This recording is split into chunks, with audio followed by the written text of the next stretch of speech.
Chapter 10. Further Use of the Will. You cannot retain a true and clear vision of wealth if you are constantly turning your attention to opposing pictures, whether they be external or imaginary. Do not tell of your past troubles of a financial nature. If you have had them, do not think of them at all. Do not tell of the poverty of your parents or the hardships of your early life. To do any of these things is to mentally class yourself with the poor for the time being, and it will certainly check the movement of things in your direction. Let the dead bury their dead. As Jesus said, put poverty and all things that pertain to poverty completely behind you. You have accepted a certain theory of the universe as being correct, and are resting all your hopes of happiness on its being correct. And what can you gain by giving heed to conflicting theories? Do not read religious books which tell you that the world is soon coming to an end, and do not read the writing of muckrakers and pessimistic philosophers who tell you that it is going to the devil. The world is not going to the devil. It is going to God. It is wonderful becoming. True, there may be a good many things in existing conditions which are disagreeable, but what is the use of studying them when they are certainly passing away, and when the study of them only tends to check their passing and keep them with us? Why give time and attention to things which are being removed by evolutionary growth, when you can hasten their removal only by promoting the evolutionary growth as far as your part of it goes? No matter how horrible in seeming may be the conditions in certain countries, sections, or places, you waste your time and destroy your own chances by considering them. You should interest yourself in the world's becoming rich. Think of the riches the world is coming into, instead of the poverty it is growing out of. And bear in mind that the only way in which you can assist the world in growing rich is by growing rich yourself through the creative method, not the competitive one. Give your attention wholly to riches. Ignore poverty. Whenever you think or speak of those who are poor, think and speak of them as those who are becoming rich, those who are to be congratulated rather than pitied. Then they and others will catch the inspiration and begin to search for the way out. Because I say that you are to give your whole time and mind and thought to riches, it does not follow that you are to be sordid or mean. To become really rich is the noblest aim you can have in life, for it includes everything else. On the competitive plane, the struggle to get rich is a godless scramble for power over other men. But when we come into the creative mind, all this is changed. All that is possible in the way of greatness and soul unfoldment of service and lofty endeavor comes by way of getting rich. All is made possible by the use of things. If you lack for physical health, you will find that the attainment of it is conditional on you getting rich. Only those who are emancipated from financial worry and who have the means to live a carefree existence and follow hygiene practices can have and retain health. Moral and spiritual greatness is possible only to those who are above the competitive battle for existence, and only those who are becoming rich on the plane of creative thought are free from the degrading influences of competition. If your heart is set on domestic happiness, remember that love flourishes best where there is refinement, a high level of thought, and freedom from corrupting influences, and these are to be found only where riches are attained by the exercise of creative thought, without strife or rivalry.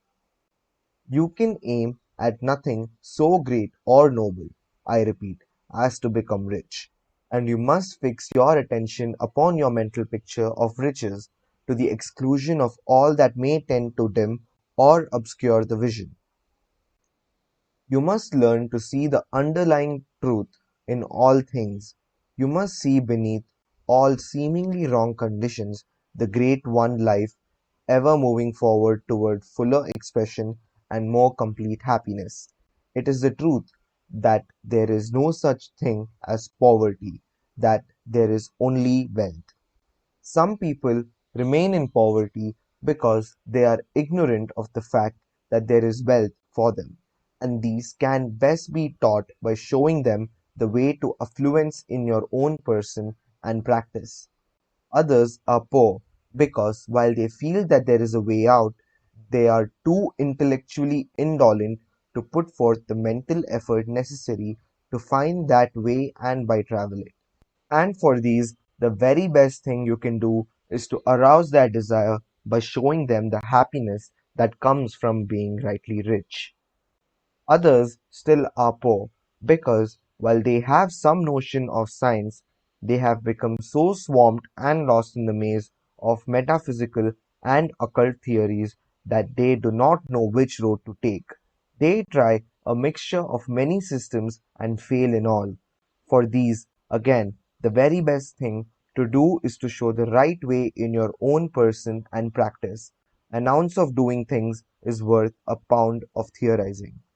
The very best thing you can do for the whole world is to make the most of yourself. You can serve God and man in no more effective way than by getting rich. That is, if you get rich by the creative method and not by the competitive one. Another thing, we assert that this book gives in detail the principles of the science of getting rich, and if that is true, you do not need to read any other book upon the subject. This may sound narrow and egotistical, but consider, there is no more scientific method of computation in mathematics than by addition, subtraction, multiplication, and division. No other method is possible. There can be but one shortest distance between 2 points. There is only one way to think scientifically, and that is to think in the way that leads by the most direct and simplest route to the goal. No man has yet formulated a briefer or less complex system than the one set forth herein. It has been stripped of all non-essentials. When you commence on this, lay all others aside. Put them out of your mind altogether. Read this book every day. Keep it with you. Commit it to memory and do not think about other systems and theories. If you do, you will begin to have doubts and to be uncertain and wavering in your thought, and then you will begin to make failures. After you have made good and become rich, you may study other systems as much as you please, but until you are quite sure that you have gained what you want, do not read anything on this line but this book, unless it be the authors mentioned in the preface. And read only the most optimistic comments on the world's news, those in harmony with your picture. Also, postpone your investigations into the occult. Do not dabble in theosophy, spiritualism, or kindred studies. It is very likely that the dead still live and are near, but if they are, let them alone. Mind your own business. Wherever the spirits of the dead may be, they have their own work to do, and their own problems to solve, and we have no right to interfere with them.